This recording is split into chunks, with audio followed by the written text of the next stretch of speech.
Hello and welcome to another Cinema 4D tutorial. This is the second in a series of talking about modeling a coffee mug. The method that I'm going to be doing in this tutorial is the polygons. So let's go right to it. So here in Cinema 4D, and the first thing that I want to create basically is it's basically like a shape of what looks something similar to my coffee mug. So for example, I could go ahead and select a cylinder. And by selecting that cylinder, I can make it maybe the size or proportion of that coffee mug. And of course, I'm going to place it here, move it a little up, so it's kind of like sitting on top of the zero position over here. But this is not the coffee mug by itself. I need to do something more drastic than this. So for that, I'm going to go ahead and select, let's say, a cylinder and look at the display GURAT, the second option, the GURAT shading lines, and I can see my geometry. So if I want a curve on the sides of this coffee mug, this one line, this one polygon from the top to the bottom is not going to help me. I need at least 2 or 3 of these segments. So I'm going to go ahead and add the height segments to be 3. Okay. The rotation segments, they are a little too many at this moment, so I'm just going to basically put that in half. So I have only 18 segments. And of course, the thing on the top, that might not be helping me too much. So I'm going to go into the parameters, say caps, and disable the caps. By doing that, then I have kind of like a tube, an empty tube that I can actually use for modeling. Now, the next thing is to add that curvature. So I'm going to go and into my deformers, I can see that I have something called bulge. The bulge is going to work not only towards the inside, but also bulging towards the outside. So I'm going to go ahead, select bulge, and put it inside the cylinder as a child. And in its parameters, there is a button that says Fit to Parent. So when you press the Fit to Parent, that bulge is going to fit snugly into that object. If I start doing the strength, notice that I get that curvature that I'm actually looking for. So that's good. It looks like a barrel. It might not look like my coffee mug yet, but it starts to look something similar to that curvature. I can use the fillet if I want to. So it looks a little, notice how the curve of that fillet of the deformer looks like. So just check it if it's going to help you or not. It seems like it's not going to help me, so I'm just going to turn it off. Okay. Now I need to taper or make the bottom a little smaller than the top. Okay, so for that, I'm going to go ahead and select another one. This one that is called the taper shows me that it actually makes one side or one part of the object smaller and the other one larger. So I'm going to go ahead and select taper and put it inside the cylinder. And the same thing, click on Fit to Parent, and let's try how this one is working. So by doing this, now I am achieving that tapering. The bulge might be a little too much, so I'm going to reduce that, and I increase the tapering a little bit more. Something like that. There you go. So now I have a nice model to begin with. So right there, the model is not finished because we need to add some thickness to it. Okay. So far, so good. Now we need to make this in polygonal because right now this is not polygonal, even though the tutorial said that I was going to be doing this cup in a polygonal mode. The initial part of this is basically using a parametric model, applying some deformers or, trying to get it to the shape that I want to use as polygonal. And then when you have something that you like, then click on the object and go into the Objects menu inside the Objects Manager and select this option called Current State to Object. What this option does is that it takes the cylinder and its deformations, and then it creates a polygonal object. It makes an editable object, but with the deformations. So go ahead and select that, and you'll notice that you created a second cylinder. Okay.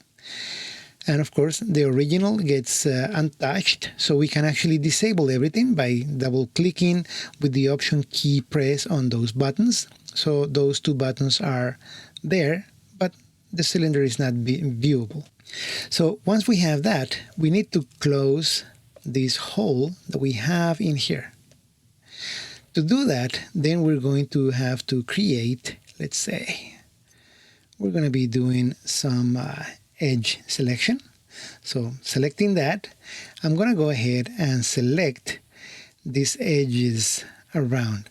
So I could go ahead and select every single edge by hand like this, or I could go ahead and press the letter U and then use what is called the loop selection. So if you notice, there is an L in there for loop selection. So I'm going to press the L key. And now with the L key, I can select this edge on the outside. Okay, perfect.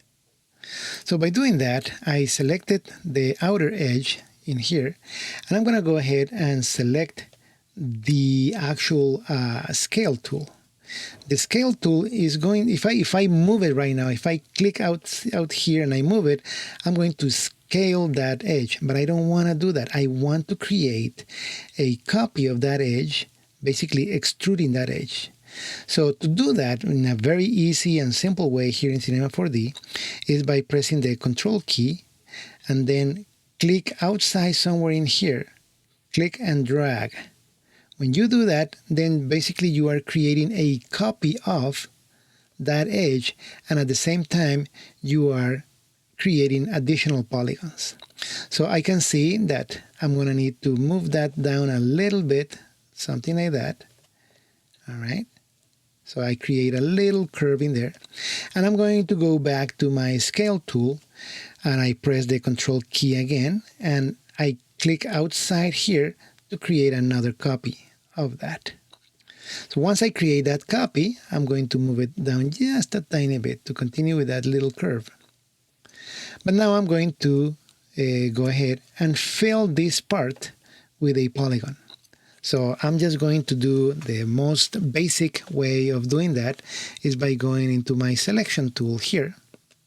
Make sure I don't have anything selected, and I'm going to go into the menu called Mesh, Create Tools, and then go into the Close Polygon Hole. So by selecting that option, I can go ahead, and when I get close to that edge that is basically a hole, it highlights. And if it highlights, then I click, and then I created a polygon.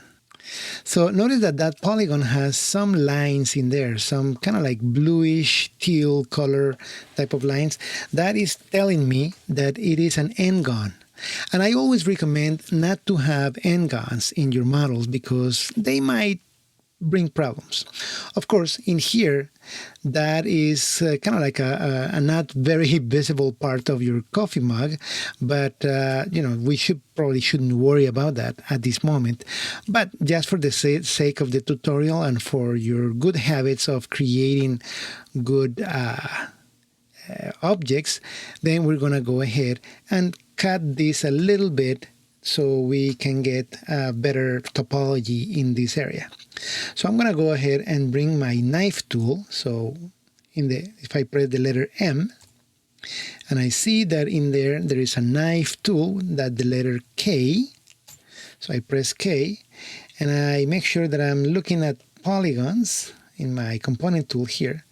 So I'm going to go and basically cut from here to here, creating a couple of polygons there, from here to here. Perfect. So I made two cuts from here to here. Great. And now from, let's see, from what area to what area. So now I created several of those polygons, and I'm going to come here, from here to there, and from here to there. And I still have some leftovers in here, so I'm gonna go ahead and click these guys over here. Okay, so not quite the topology that I like, but then I can go ahead and cut from here to there, from here to there, and then from here to here, from here to here. And now I am going to get rid of these edges, so I can go ahead to the edges, and if I select one of these edges, I'm going to apply the command of dissolve. So right click and then look for the dissolve command. So by doing that, I got rid of those edges. Same here, right click, dissolve. So select the edge, right click, dissolve.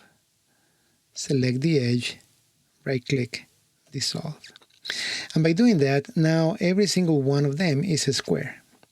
But of course, the topology is moving a little weird, so what I need to do is take my points tool, and I'm going to take some of these points and move them in a more centralized way. So to do that in the surface, I'm going to slice those points very nicely. So I'm going to go ahead and use my mesh menu again. I'm going to go to transform, I think that's what it is, yes. And there is something called slide. So if I click on slide, that means I can slide that point in the surface, the same as these guys over here. So I can reformat that topology to look a little better than what it is right now. So basically I'm trying to create kind of like a circular shape in here. So it looks something like that. So if you look at every single polygon that I have in there, it has 4 sides. So I successfully achieved in getting those 4 polygons that I recommend all the time. Okay, so now that we have that, let's go ahead and continue modeling our cup. So we have the topology correct, we have everything nice, and the shape is perfectly fine with me. Okay, now the only thing is add thickness. To do that, I'm gonna go to the polygons tool here, and make sure that if I select one of the polygons, I press Command A or select all. The select all command is over here under the select menu. So select all, and I'm going to do an extrusion. So when I go ahead and press the letter M, I can see that extrude is the letter T. It's almost close to the bottom, the letter T. So I press the letter T, and I click and drag in an empty space here, click and drag, and make sure that I have selected that and that everything is extruding nice, very nice. Okay, perfect. Now the thing that we have in here is that we have created an extrusion, but we haven't created a thickness. So to create a thickness, we have to enable create caps. Notice that when I create caps, the interior of my cup now from blue is going to turn in a different color. That means now it is real thick. Okay, because we were looking at the back of these yellow polygons. Now it is thick, and I can go ahead and click away, and now I have my polygonal cup in here. Okay, so I'm going to save this, and then we're gonna go to the next tutorial. So I hope to see you there. Bye-bye.